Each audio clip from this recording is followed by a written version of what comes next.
ನಮಸ್ಕಾರ ವೀಕ್ಷಕರೇ, ಕಣಚೂರು ಹಾಸ್ಪಿಟಲ್ ಮತ್ತು ರಿಸರ್ಚ್ ಸೆಂಟರ್ ಅರ್ಪಿಸುವಂತಹ ಕಣಚೂರು ಆರೋಗ್ಯವಾಣಿ, ಇದು ಆರೋಗ್ಯದ ಮಾತು ವಿಶೇಷ ವೈದ್ಯಕೀಯ ಸಂವಾದ ಕಾರ್ಯಕ್ರಮಕ್ಕೆ ಸ್ವಾಗತ. ನಾನು ಕವಿತಾ ಮಾಣಿ. ಇತ್ತೀಚಿನ ದಿನಗಳಲ್ಲಿ ಸಾಕಷ್ಟು ಆರೋಗ್ಯ ಸಮಸ್ಯೆಗಳು ಕಾಡುತ್ತೆ. ಇಂತಹ ಆರೋಗ್ಯ ಸಮಸ್ಯೆಗಳಲ್ಲಿ ಈಗ ಸಾಮಾನ್ಯವಾಗಿ ಕೆಲವರಲ್ಲಿ ಕಾಡುವಂತಹ ಒಂದು ಸಮಸ್ಯೆ ಅಂತ ಹೇಳಿದ್ರೆ ಅದು ಪೈಲ್ಸ್ ಅಂತಲೇ ಹೇಳ್ಬೋದು. ಹಾಗಾದ್ರೆ ಈ ಪೈಲ್ಸ್ ಅಂದ್ರೆ ಏನು, ಇದರ ಲಕ್ಷಣಗಳೇನು, ಇದರ ಜೊತೆಗೆ ಬರುವಂತಹ ಯಾವೆಲ್ಲ ಆರೋಗ್ಯ ಸಮಸ್ಯೆಗಳು ಇರುತ್ತೆ, ಇವೆಲ್ಲದನ್ನ ಹೇಳೋದಕ್ಕೆ ಇವತ್ತು ನಮ್ಮ ಜೊತೆಗೆ ಕಣಚೂರು ಹಾಸ್ಪಿಟಲ್ನ ಜನರಲ್ ಸರ್ಜರಿ ವಿಭಾಗದ associate professor doctor Dharam Dev ಅವರು ನಮ್ಮ ಜೊತೆಗಿದ್ದಾರೆ. ಬನ್ನಿ ಅವರನ್ನ ಕಾರ್ಯಕ್ರಮಕ್ಕೆ ವೆಲ್ಕಮ್ ಮಾಡೋಣ.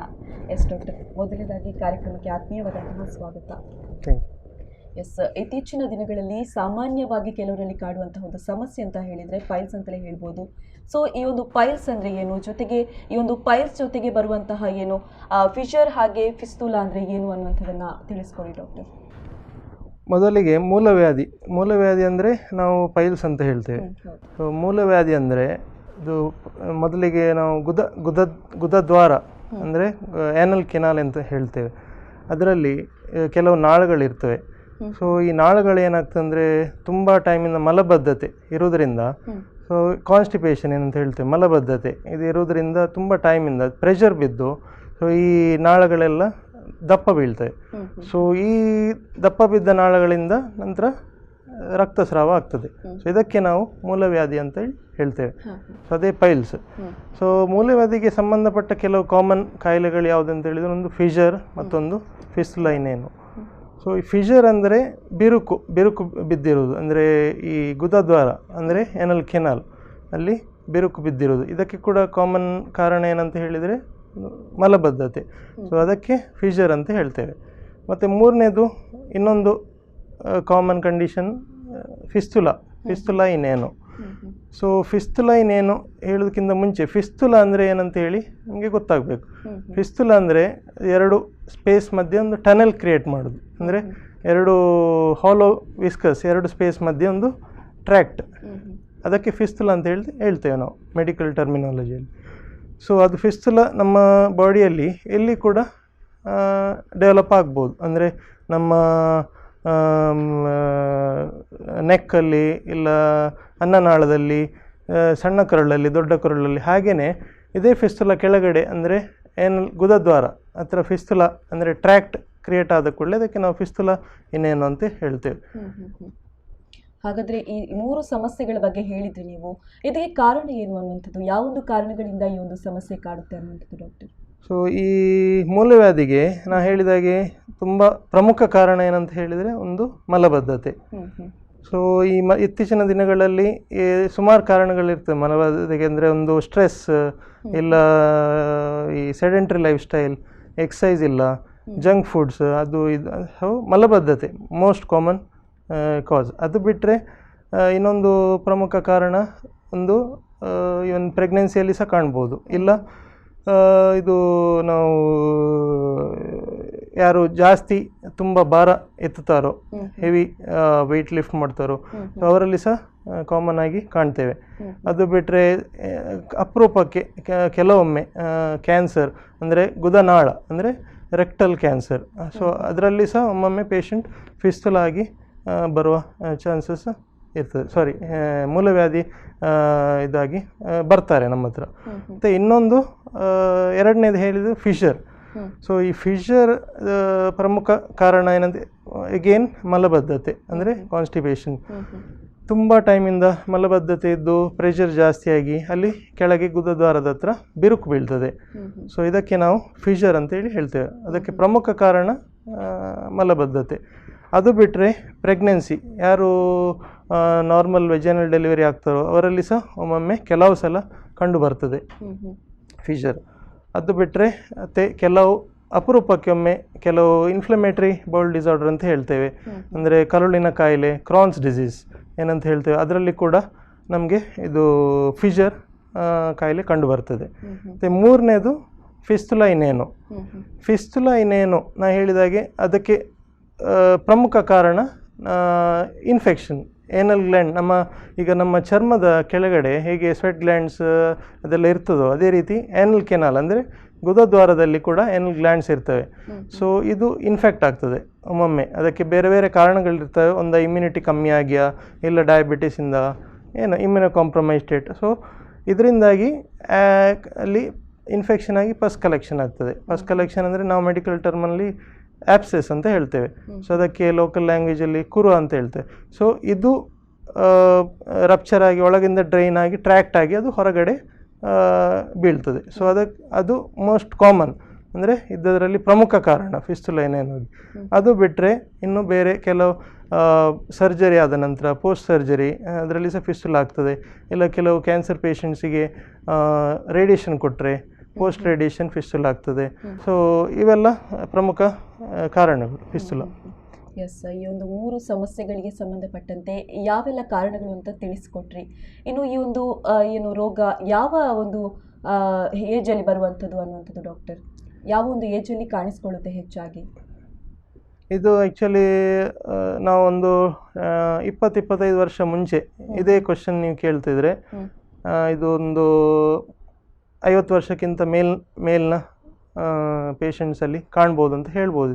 ಬಟ್ ಈಗ ಇಂಥ ಪ್ರೆಸೆಂಟ್ ಸಿಚುವೇಶನ್ ಏನಂತ ಹೇಳಿದರೆ ಯಂಗ್ಸ್ಟರ್ಸಲ್ಲಿ ಕೂಡ ಇದು ಕಾಣ್ತಾ ಉಂಟು. ಮೂಲವ್ಯಾಧಿ ಮತ್ತು ಮೂಲವ್ಯಾಧಿಗೆ ಸಂಬಂಧಪಟ್ಟ ಕೆಲವು ಈ ಕಾಯಿಲೆಗಳು ಇವನ್ ಯಂಗ್ಸ್ಟರ್ಸಲ್ಲಿ ಸಹ ಕಂಡು ಬರ್ತದೆ. ಅಂದರೆ ಮಕ್ಕಳಲ್ಲಿ ಅಂದರೆ ಹೆಚ್ಚಾಗಿ ಮೋರ್ ದೆನ್ 20 years, 20 ವರ್ಷಕ್ಕೆ ಮೇಲ್ಪಟ್ಟವರಲ್ಲಿ ಹೆಚ್ಚಾಗಿ ಸ್ಟಾರ್ಟ್ ಆಗ್ತದೆ. ಎಸ್ ಡಾಕ್ಟರ್, ಈಗಾಗಲೇ ಹೇಳ್ತಾ ಇದ್ರಿ ನೀವು ಯಾವೆಲ್ಲ ಏಜ್ನಲ್ಲಿ ಈ ಒಂದು ಸಮಸ್ಯೆ ಕಾಣಿಸಿಕೊಳ್ಳುತ್ತೆ ಅನ್ನುವಂಥದ್ದನ್ನು. ಇನ್ನು ಈ ಒಂದು ಪೈಲ್ಸ್ ಇತ್ತೀಚಿನ ದಿನಗಳಲ್ಲಿ ಸಾಮಾನ್ಯವಾಗಿ ಬಿಟ್ಟಿದೆ, ಇದಕ್ಕೆ ಕಾರಣ ಏನು ಅನ್ನುವಂಥದ್ದು ಡಾಕ್ಟರ್? ಅದೇ ಇತ್ತೀಚಿನ ದಿನಗಳಲ್ಲಿ ಈ ಮೂಲವ್ಯಾಧಿ ಮತ್ತು ಇದಕ್ಕೆ ಸಂಬಂಧಪಟ್ಟ ಕಾಯಿಲೆಗಳು ಯಾಕೆ ಕಾಮನ್ ಆಗಿ ಬಿಟ್ಟಿದೆ ಅಂದರೆ ಮೇನ್ ಕಾರಣ ಇದು ಸ್ಟ್ರೆಸ್ ಮತ್ತು ಲೈಫ್ ಸ್ಟೈಲ್. ಇತ್ತೀಚಿನ ದಿನಗಳಲ್ಲಿ ಎಕ್ಸಸೈಸ್, ಇದು ಸೆಡೆಂಟರಿ ಲೈಫ್ ಸ್ಟೈಲ್, ಕೂತ್ಕೊಂಡು ಕೆಲಸ ಮಾಡೋದು, ಎಕ್ಸಸೈಸ್ ಕಮ್ಮಿ, ಮತ್ತು ಜಂಕ್ ಫುಡ್ಸ್, ಮತ್ತು ಸ್ಟ್ರೆಸ್ ಲೆವೆಲ್ ಜಾಸ್ತಿ ಇರ್ತದೆ. ಸೊ ಇದೆಲ್ಲ ಕಾರಣ, ಇದೆಲ್ಲ ಮೇಯ್ನ್ ಇದು ಮಲಬದ್ಧತೆ ಆಗ್ತದೆ. ಸೊ ಇದೆಲ್ಲ ರೀಸನಿಂದ ಸೊ ಬಾಡಿ ಮೇಲೆ ಪರಿಣಾಮ ಆಗಿ ಕಾನ್ಸ್ಟಿಪೇಷನ್, ಕ್ರಾನಿಕ್ ತುಂಬ ಟೈಮಿಂದ ಮಲಬದ್ಧತೆ ಇದ್ದು ಅದೇ ಇದೆಲ್ಲ ಪ್ರಾಬ್ಲಮ್ ಸ್ಟಾರ್ಟ್ ಆಗ್ತದೆ. ಎಸ್, ಪೈಲ್ಸ್ ಅನ್ನುವಂಥದ್ದು ಒಂದೇನಾ ಅಥವಾ ಬೇರೆ ಬೇರೆ ಇದರಲ್ಲಿ ಟೈಪ್ಸ್ ಇದೆಯಾ ಹೇಗೆ ಅನ್ನುವಂಥದ್ದು ಡಾಕ್ಟರ್? ಮೊದಲನೇದಾಗಿ ಮೂಲವ್ಯಾಧಿಯಲ್ಲಿ 4 ಗ್ರೇಡಿಂಗ್ ಮಾಡ್ತೇವೆ ನಾವು. ಮೂಲವ್ಯಾಧಿ ಅಂದರೆ ಪೈಲ್ಸ್, ಅದರಲ್ಲಿ 4 ಗ್ರೇಡಿಂಗ್. ಅಂದರೆ ಫಸ್ಟ್ ಗ್ರೇಡ್ ಅಂದರೆ ಪೇಷಂಟಿಗೆ ಖಾಲಿ ರಕ್ತಸ್ರಾವ ಆಗ್ತಾ ಇರ್ತದೆ. ಅಂದರೆ ಮಲ ಪಾಸ್ ಮಾಡುವಾಗ ಅದರಲ್ಲಿ ಫ್ರೆಶ್ ಬ್ಲಡ್ ಇರ್ತದೆ, ಅಂದರೆ ಅದು ಗ್ರೇಡ್ 1. ಅದರಲ್ಲಿ ಏನು ಹೊರಗಡೆ ಕಾಣಿಸೋದಿಲ್ಲ ಪೇಷಂಟಿಗೆ. ಎರಡನೇದಾಗಿ ಸೆಕೆಂಡ್ ಗ್ರೇಡ್ ಅಂದರೆ ರಕ್ತಸ್ರಾವದೊಟ್ಟಿಗೆ ಏನಾದರೂ ಹೊರಗಡೆ ಬರಲಿಕ್ಕೆ ಸ್ಟಾರ್ಟ್ ಆಗ್ತದೆ, ಅಂದರೆ ಗಂಟಿನ ಥರ ಹೊರಗಡೆ ಬರ್ತದೆ. ಬಟ್ ಮಲ ಪಾಸ್ ಮಾಡಿದ ಕೂಡಲೇ ಅದು ಒಳಗಡೆ ತನ್ನಷ್ಟಕ್ಕೆ ಪುಷ್ ಆಗ್ತದೆ. ಬಟ್ ಥರ್ಡ್ ಗ್ರೇಡ್ ಅಂದರೆ ಗ್ರೇಡ್ 3 ರಕ್ತಸ್ರಾವ ಆಗ್ತಾ ಇರ್ತದೆ, ಅದ್ರ ಜೊತೆ ಏನು ಗಂಟು ಹೊರಗೆ ಬರ್ತದೋ ಅದು ತನ್ನಷ್ಟಕ್ಕೆ ರಿಡ್ಯೂಸ್ ಆಗೋದಿಲ್ಲ, ಪೇಷಂಟಿಗೆ ರಿಡ್ಯೂಸ್ ಮಾಡಬೇಕಾಗ್ತದೆ, ಆಟೋಮ್ಯಾಟಿಕ್ ಆಗಿ ರಿಡ್ಯೂಸ್ ಆಗೋದಿಲ್ಲ. ಫೋರ್ತ್ ಗ್ರೇಡ್ ಅಂದರೆ ಅದು ಸಿವಿಯರ್ ಹೆಮರಾಯ್ಡ್ಸ್, ಅಂದರೆ ಬ್ಲೀಡಿಂಗ್ ಕೂಡ ಇರ್ತದೆ, ಪ್ಲಸ್ ಅದರೊಟ್ಟಿಗೆ ಏನು ಹೊರಗಡೆ ಮಾಸ್ ಬಂದಿರ್ತದೋ ಅದು ಪರ್ಮನೆಂಟ್ ಆಗಿ ಹೊರಗಡೆನೇ ಇರ್ತದೆ, ಅದು ರಿಡ್ಯೂಸ್ ಆಗೋದಿಲ್ಲ. ಸೊ ಗಂಟು ಥರ ಹೊರಗಡೆ ಬಿದ್ದಿರ್ತದೆ. ಸೊ ಈ 4 ಗ್ರೇಡಿಂಗ್ ನಾವು ಮಾಡ್ತೇವೆ. ಅದು ಬಿಟ್ಟರೆ ಪ್ರೈಮರಿ ಅಂದರೆ ಸೆಕೆಂಡ್ರಿ 2 ಬಗೆ ಉಂಟು. ಪ್ರೈಮರಿ ಅಂದರೆ ಅದೇ ತುಂಬ ಟೈಮಿಂದ ಮಲಬದ್ಧತೆ ಇದ್ದು ಅದರಿಂದ ಶುರುವಾಗುವಂಥದ್ದು. ಸೆಕೆಂಡ್ರಿ ಮೂಲವ್ಯಾಧಿ ಅಂದರೆ ಸೆಕೆಂಡ್ರಿ ಅಂದರೆ ಬೇರೆ ಏನಾದರೂ ಕಾರಣದಿಂದಾಗಿ, ಮೋಸ್ಟ್ ಕಾಮನ್ಲಿ ಇದು ನಮ್ಮ ಗುದನಾಳ ಅಂದರೆ ರೆಕ್ಟಲ್ ಕ್ಯಾನ್ಸರ್. ಸೊ ಇದು ಕೂಡ ಏನಾಗ್ತದೆ, ಏನಲ್ ಕೆನಾಲ್ ಇದು ನಾಳಗಳ ಮೇಲೆ ಪ್ರೆಷರ್ ಬಿದ್ದು ಪೇಷಂಟ್ ಇದು ಮೂಲವ್ಯಾಧಿ ಆಗಿ ಸಿಂಪ್ಟಮ್ಸ್ ಇಟ್ಕೊಂಡು ಬರ್ತಾರೆ. ಸೊ ಇದು ಮೂಲವ್ಯಾಧಿದು. ಇನ್ನು ಅದಕ್ಕೆ ಸಂಬಂಧಪಟ್ಟದ್ದು ಫಿಷರ್ ಅಂದರೆ 2 ಬಗೆ ಇರ್ತದೆ. ಒಂದು ಅಕ್ಯೂಟ್ ಮತ್ತೊಂದು ಕ್ರಾನಿಕ್. ಅಕ್ಯೂಟ್ ಅಂದರೆ ತುಂಬ ಶಾರ್ಟ್ ಡ್ಯೂರೇಷನ್, ಸ್ವಲ್ಪ ದಿನದಲ್ಲೇ ಪೇಷಂಟ್ ಬಂದಿರ್ತಾರೆ ಪೇಯ್ನ್ ಇಟ್ಕೊಂಡು. ಸೊ ಅದಕ್ಕೆ ಅಕ್ಯೂಟ್ ಫಿಷರ್ ಅಂತೇಳಿ ಹೇಳ್ತೇವೆ ನಾವು. ಮತ್ತು ಕ್ರಾನಿಕ್ ಫಿಷರ್ ಅಂದರೆ ತುಂಬ ಟೈಮ್, ಭಾಳ ತಿಂಗಳಿಂದ ಅಲ್ಲ ವರ್ಷಗಟ್ಟಲೆ ಇಟ್ಕೊಂಡು ಬಂದಿರ್ತಾರೆ. ಸೊ ಅದಕ್ಕೆ ಕ್ರಾನಿಕ್ ಫಿಷರ್ ಅಂತೇಳಿ ಕ್ಯಾಟಗರೈಸ್ ಮಾಡ್ತೇವೆ.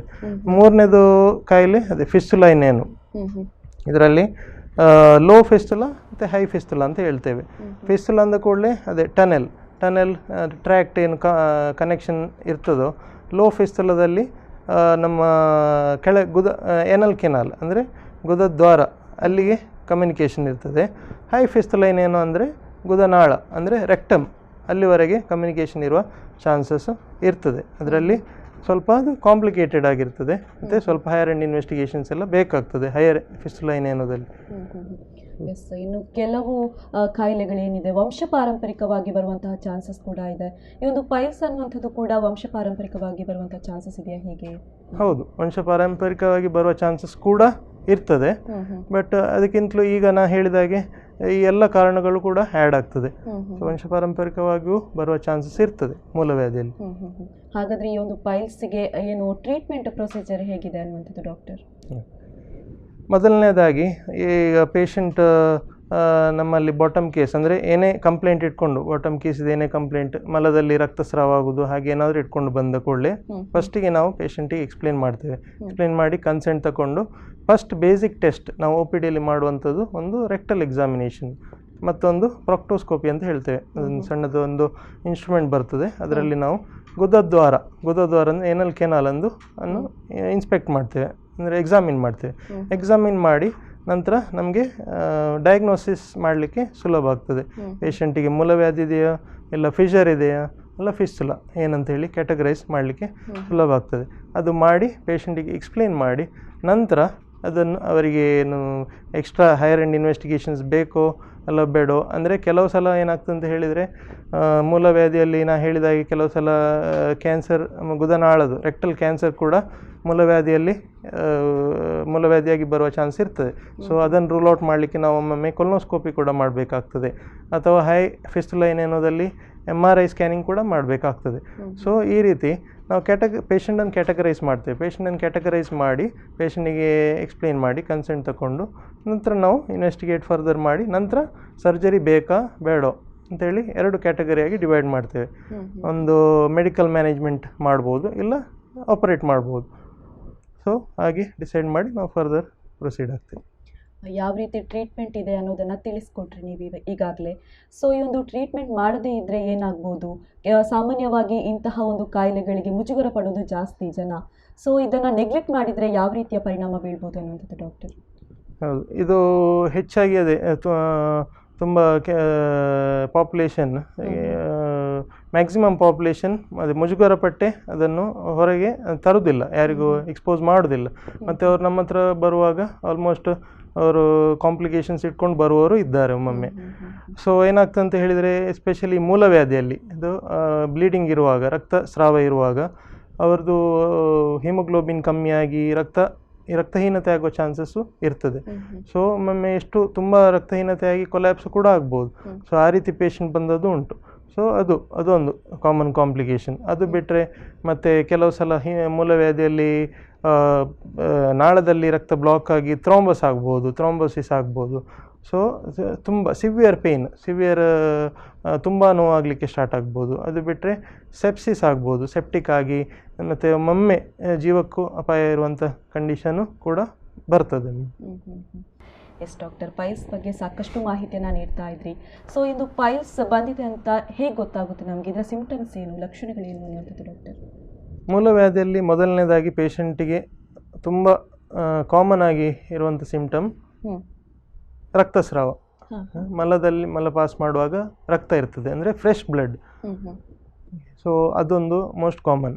ಅದು ಬಿಟ್ಟರೆ ಒಮ್ಮೊಮ್ಮೆ ತುರಿಕೆ, ಗುದದ್ವಾರದ ಹತ್ರ ತುರಿಕೆ, ಇಲ್ಲ ಇರಿಟೇಷನ್, ಇಲ್ಲ ಅಪರೂಪಕ್ಕೆ ಯಾವಾಗಾದ್ರೊಮ್ಮೆ ಪೇಯ್ನ್ ಇರ್ಬೋದು. ಸೊ ಇದೆಲ್ಲ ಮೂಲವ್ಯಾಧಿಯಲ್ಲಿ ಕಂಡುಬರುವಂಥ ಲಕ್ಷಣಗಳು. ಮತ್ತು ಫಿಷರಲ್ಲಿ ಯೂಶಲಿ ತುಂಬ ಕಾಮನ್ ಆಗಿ ಕಂಡುಬರುವಂಥದ್ದು ಪೇಯ್ನ್, ಅಂದರೆ ನೋವಿರ್ತದೆ. ಪೇಷಂಟ್ ಮಲ ಪಾಸ್ ಮಾಡುವಾಗ ಪ್ಲಸ್ ಪಾಸ್ ಮಾಡಿದ ನಂತರ ಕೆಲವು ಗಂಟೆಗಳ ಕಾಲ ಪೇಯ್ನ್ ಇರ್ತದೆ ಆ ಜಾಗದಲ್ಲಿ, ಮತ್ತು ಮೆಲಾನೆ ಕಮ್ಮಿ ಆಗ್ತದೆ. ಇದು ಕಾಮನ್ ಸಿಂಪ್ಟಮ್, ಕಾಮನ್ ಲಕ್ಷಣ ಫಿಷರ್ ಇದು. ಅದು ಬಿಟ್ಟರೆ ಫಿಷರಲ್ಲಿ ಇವನ್ ಬ್ಲೀಡಿಂಗ್ ಇರುವ ಚಾನ್ಸಸ್ಸು ಇರ್ತದೆ ಒಮ್ಮೊಮ್ಮೆ, ಅಪರೂಪಕ್ಕೊಮ್ಮೆ. ಮತ್ತು ಫಿಸ್ತುಲಾ ಇನ್ನೇನೋದಲ್ಲಿ ತುಂಬ ಕಾಮನ್ ಸಿಂಪ್ಟಮ್ ಫಸ್ಟ್ ಡಿಸ್ಚಾರ್ಜ್ ಅಂದರೆ ಪೇಷಂಟ್ ಕಂಪ್ಲೇಂಟ್ ಮಾಡ್ತಾರೆ, ಏನು ಡಿಸ್ಚಾರ್ಜ್ ಆಗ್ತಾ ಇರ್ತದೆ ಅಂತೇಳಿ. ಒಂದು ಅಂದರೆ ಇನ್ನರ್ ವೇರ್, ಪೇಷಂಟ್ ಹಾಕೋ ಒಳ ಬಟ್ಟೆ, ಒಳ ಉಡುಪು ಒದ್ದೆ ಇರ್ತದೆ. ಸೊ ಕಂಟಿನ್ಯೂಸ್ ಡಿಸ್ಚಾರ್ಜ್ ಬರುವ ಚಾನ್ಸ್ ಇರ್ತದೆ. ಅದು ಬಿಟ್ಟರೆ ಆ್ಯಪ್ಸೆಸ್ ಅಂದರೆ ಕಲೆಕ್ಷನ್ ಏನಾದರೂ ಪಸ್ ಏನಾದರೂ ಒಳಗಡೆ ಕಲೆಕ್ಷನ್ ಆಗಿದ್ದರೆ ಇದ್ದಲ್ಲಿ ಒಂದು ನೋವು ಇರ್ಬೋದು, ಇಲ್ಲ ಜ್ವರ ಇರುವ ಚಾನ್ಸಸ್ಸು ಇರ್ತದೆ. ಎಸ್ ಡಾಕ್ಟರ್, ಈ ಒಂದು ಕಾಯಿಲೆಗೆ ಸಂಬಂಧಪಟ್ಟಂತೆ ಸರ್ಜರಿ ಏನಾದರೂ ಅಗತ್ಯ ಇದೆಯಾ ಇದಕ್ಕೆ, ಹೇಗೆ? ಹೌದು, ಈ ಮೂಲವ್ಯಾಧಿಗೆ ಎಲ್ಲ ಕಂಡೀಷನ್ಸಲ್ಲಿ ಸರ್ಜರಿ ಅವಶ್ಯಕತೆ ಇರುವುದಿಲ್ಲ. ಮೂಲವ್ಯಾಧಿ ನಾನು ಹೇಳಿದಾಗೆ ಗ್ರೇಡ್ 1, 2, 3, 4 ಅಂತ ಹೇಳಿದೆ. ಸೊ ಗ್ರೇಡ್ 1 ಆ್ಯಂಡ್ 2 ಅದರಲ್ಲಿ ಯೂಶಲಿ ಸರ್ಜರಿ ಅಗತ್ಯ ಬೀಳುವುದಿಲ್ಲ. ಯಾಕೆಂತ ಹೇಳಿದರೆ ಗ್ರೇಡ್ 3 ಆ್ಯಂಡ್ 4ಅಲ್ಲಿ ಸರ್ಜರಿ ಅವಶ್ಯಕತೆ ಇರ್ತದೆ, ಹೆಮೊರಾಯ್ಡೆಕ್ಟಮಿ ಮಾಡ್ತೇವೆ ನಾವು. ಗ್ರೇಡ್ 1 ಆ್ಯಂಡ್ 2 ಅಲ್ಲಿ ಪೇಷಂಟ್ ನಮ್ಮ ಮೆಡಿಕಲ್ ಲೈನ್ ಮ್ಯಾನೇಜ್ಮೆಂಟಿಗೆ ರೆಸ್ಪಾಂಡ್ ಆಗದಿದ್ದರೆ, ಇಲ್ಲ ರಕ್ತಸ್ರಾವ ನಿಲ್ಲದೇ ಇದ್ದರೆ ಮಾತ್ರ ನಾವು ಸರ್ಜರಿ ಮಾಡ್ತೇವೆ ಗ್ರೇಡ್ 1 ಆ್ಯಂಡ್ 2 ಅಲ್ಲಿ. ಮತ್ತು ಫಿಷರಲ್ಲಿ ಅದೇ ಅಕ್ಯೂಟ್ ಫಿಷರ್ ಅಂದರೆ ಸ್ವಲ್ಪ ಟೈಮಲ್ಲಿ ಇದ್ದ ಫಿಷರಿಗೆ ಹೆಚ್ಚಾಗಿ ನಾವು ಸರ್ಜರಿ ಮಾಡೋದಿಲ್ಲ. ತುಂಬ ಟೈಮಿಂದ ತಿಂಗಳಗಟ್ಟಲೆ ವರ್ಷಗಟ್ಟಲೆ ಇದ್ದ ಫಿಷರಿಗೆ ಸರ್ಜರಿ, ಸ್ಪಿಂಕ್ಟ್ರಾಟಮಿ ಸಣ್ಣ ಸರ್ಜರಿ ಬೇಕಾಗ್ತದೆ. ಅಕ್ಯೂಟ್ ಫಿಷರಲ್ಲಿ ಕೂಡ ಒಮ್ಮೊಮ್ಮೆ ಪೇಷಂಟ್ ನಮ್ಮ ಮೆಡಿಸಿನ್ಸಿಗೆ ಬೇರೆ ಥೆರಪಿಗೆ ರೆಸ್ಪಾಂಡ್ ಆಗದಿದ್ದಲ್ಲಿ ನಾವು ಕೆಲವು ಸಲ ಸರ್ಜರಿ ಬೇಕಾಗ್ಬೋದು. ಮತ್ತು ಫಿಸ್ತುಲಾ ಇನ್ನೇನು ಅದರಲ್ಲಿ ಸರ್ಜರಿ ಅವಶ್ಯಕತೆ ಇರ್ತದೆ. ಅದರಲ್ಲಿ ನಾನು ಹೇಳಿದಾಗೆ ಲೋ ಫಿಸ್ತುಲಾ, ಹೈ ಫಿಸ್ತುಲಾ ಅಂತ ಇರ್ತದೆ. ಸೊ ಹೈ ಫಿಸ್ತುಲಾದಲ್ಲಿ ಸ್ವಲ್ಪ ಪೇಷಂಟ್ ಇನ್ವೆಸ್ಟಿಗೇಟ್ ಮಾಡಬೇಕಾಗ್ತದೆ, ಸ್ವಲ್ಪ ಚಾಲೆಂಜಿಂಗ್ ಇರ್ತದೆ. ಬಟ್ ಎರಡು ಫಿಸ್ತುಲಾದಲ್ಲಿ ಕೂಡ ಸರ್ಜರಿ ಅವಶ್ಯಕತೆ ಇರ್ತದೆ. ಹಾಗಾದರೆ ಈ ಸರ್ಜರಿ ಮಾಡಿದ ಬಳಿಕ ಸಂಪೂರ್ಣವಾಗಿ ಗುಣಮುಖರಾಗ್ತಾರಾ ಅಥವಾ ಮತ್ತೆ ಬರುವಂತಹ ಚಾನ್ಸಸ್ ಏನಾದರೂ ಇದೆಯಾ? ಸರ್ಜರಿ ಮಾಡಿದ ನಂತರ ಪೇಷಂಟ್ ಸಂಪೂರ್ಣವಾಗಿ ಗುಣಮುಖರಾಗ್ತಾರೆ. ಬಟ್ ಮತ್ತೆ ಬರುವುದಿಲ್ಲ ಅಂದರೆ ಈಗ ಮೂಲವ್ಯಾಧಿ ಪುನಃ ಬರುವುದಿಲ್ಲ ಅಂತ ಹೇಳಲಿಕ್ಕೆ ಚಾನ್ಸಸ್ ಇಲ್ಲ. ಅಂದರೆ ರಿಕರೆನ್ಸ್ ಚಾನ್ಸಸ್ ಇರ್ತದೆ. ಬಟ್ ಪೇಷಂಟ್ ಕೇರ್ ತಗೊಳ್ಬೇಕಾಗ್ತದೆ. ಅದೆಲ್ಲ ನಾವು ಪೇಷಂಟ್ ಆಪ್ರೇಟ್ ಮಾಡಿ ಡಿಸ್ಚಾರ್ಜ್ ಮಾಡುವಾಗ ಎಲ್ಲ ವಿಷಯ ತಿಳಿಸ್ತೇವೆ ನಾವು. ಎಸ್ ಡಾಕ್ಟರ್, ಇನ್ನು ಈ ಒಂದು 3 ಕಾಯಿಲೆಗಳಿಗೆ ಸಂಬಂಧಪಟ್ಟಂತೆ ಇದು ಬಾರದಂತೆ ಏನಾದರೂ ತಡೆಗಟ್ಟುವ ಮುನ್ನೆಚ್ಚರಿಕಾ ಕ್ರಮಗಳಿದೆಯಾ, ಹೇಗೆ ಅನ್ನುವಂಥದ್ದು ಡಾಕ್ಟರ್? ಹೌದು, ಇದು ಬಾರದಂತೆ ಮೇನ್ ನಾನು ಹೇಳಿದಾಗೆ ಮಲಬದ್ಧತೆ ಕಾಮನ್ ಕಾಸ್ ಇವೆಲ್ಲಕ್ಕೆ. ಸೊ ನಾವು ಮಲಬದ್ಧತೆ ಆಗದಾಗೆ ಜನರಲ್ ಪಾಪ್ಯುಲೇಷನ್ ನೋಡ್ಕೊಳ್ಬೇಕು. ಅದು ಯಾವುದಂತ ಹೇಳಿದರೆ, ಒಂದು ತುಂಬ ಲಿಕ್ವಿಡ್ಸ್ ಅಂದರೆ ಕಮ್ಮಿಯಲ್ಲಿ ದಿನದಲ್ಲಿ ಏನಿಲ್ಲದ್ರೆ ಅಟ್ಲೀಸ್ಟ್ 3 ಲೀಟರ್ಸ್ ಲಿಕ್ವಿಡ್ಸ್ ಕನ್ಸ್ಯೂಮ್ ಮಾಡಬೇಕು. ಅದು ಬಿಟ್ಟರೆ ಒಂದು ತುಂಬ ವೆಜಿಟೇಬಲ್ಸ್, ಹೈ ಫೈಬರ್ ಡಯಟ್ ಇವೆಲ್ಲ ತಗೊಳ್ಬೇಕು. ಮತ್ತು ಜಂಕ್ ಫುಡ್ಸ್ ಆದಷ್ಟು ಅವಾಯ್ಡ್ ಮಾಡಬೇಕು. Junk foods, smoking, soft drinks, ಮತ್ತು ಎಕ್ಸಸೈಸ್ ಬೇಕು. ನಮ್ಮ ಸೆಡೆಂಟರಿ ಲೈಫ್ ಸ್ಟೈಲ್ ಅವಾಯ್ಡ್ ಮಾಡಬೇಕು, ಎಕ್ಸಸೈಸ್ ಬೇಕು, ವೆಯ್ಟ್ ಕಮ್ಮಿ ಮಾಡಲಿಕ್ಕೆ ನೋಡಬೇಕು.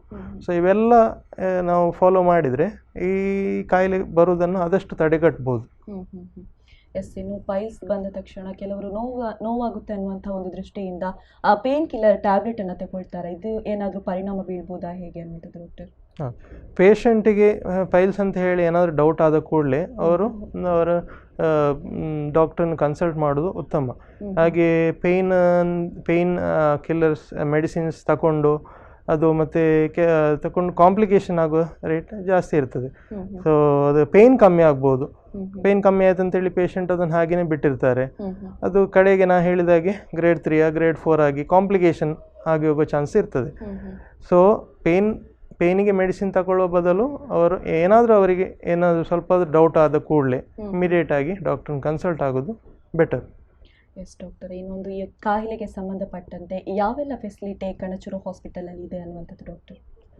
ಈ ಕಾಯಿಲೆಗೆ ಸಂಬಂಧಪಟ್ಟ ಎಲ್ಲ ಕಾಯಿಲೆಗೆ ಸಂಬಂಧಪಟ್ಟ ಎಲ್ಲ ವ್ಯವಸ್ಥೆ ನಮ್ಮಲ್ಲಿ ಇದೆ. ಅಂದರೆ ಮೂಲವ್ಯಾಧಿ ಆಗಲಿ, ಫಿಷರ್ ಆಗಲಿ, ಫಿಸ್ತುಲೈನಲ್ ಆಗಲಿ, ಈ ಪೇಷಂಟ್ ಇಂಥ ಬಾಟಮ್ ಕೇಸಸ್ ಎಲ್ಲ ಬಂದ ಕೂಡಲೇ ನಾನು ಹೇಳಿದಾಗೆ ಎಲ್ಲ ಇನ್ವೆಸ್ಟಿಗೇಟ್ ಮಾಡಿ, ಪ್ರೊಕ್ಟೋಸ್ಕೋಪ್ ಆಗಲಿ, ಇಲ್ಲ ಅಗತ್ಯ ಬಿದ್ದರೆ ಹೈಯರ್ ಎಂಡ್ ಇನ್ವೆಸ್ಟಿಗೇಷನ್, ಕೊಲೊನೋಸ್ಕೋಪಿಯಾ ಏನಾರು ಮಾಡಿ ನಂತರ ನಾವು ಕ್ಯಾಟಗರೈಸ್ ಮಾಡಿ ಆಪ್ರೇಟ್ ಮಾಡ್ಬೋದು.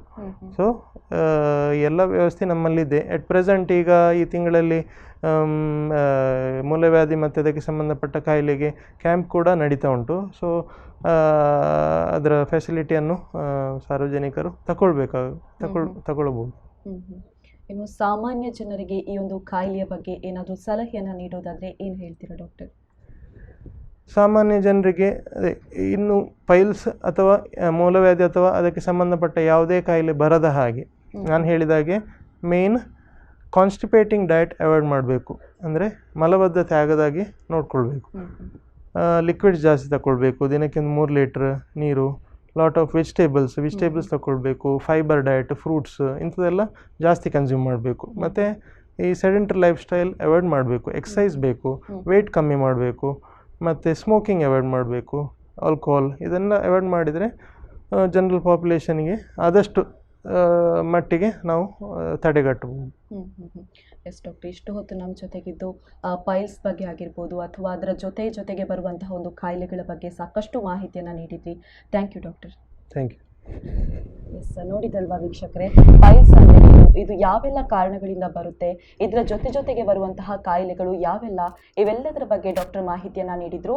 ಇದಾಗಿತ್ತು ಈ ಹೊತ್ತಿನ ವಿಶೇಷ. ನಿರಂತರ ಸುದ್ದಿ, ಮಾಹಿತಿ, ಮನೋರಂಜನೆಗಾಗಿ ನೋಡ್ತಾ ಇರಿ V4 ನ್ಯೂಸ್. ಮುನ್ನುಡಿ ಮುನ್ನಡೆಗಾಗಿ.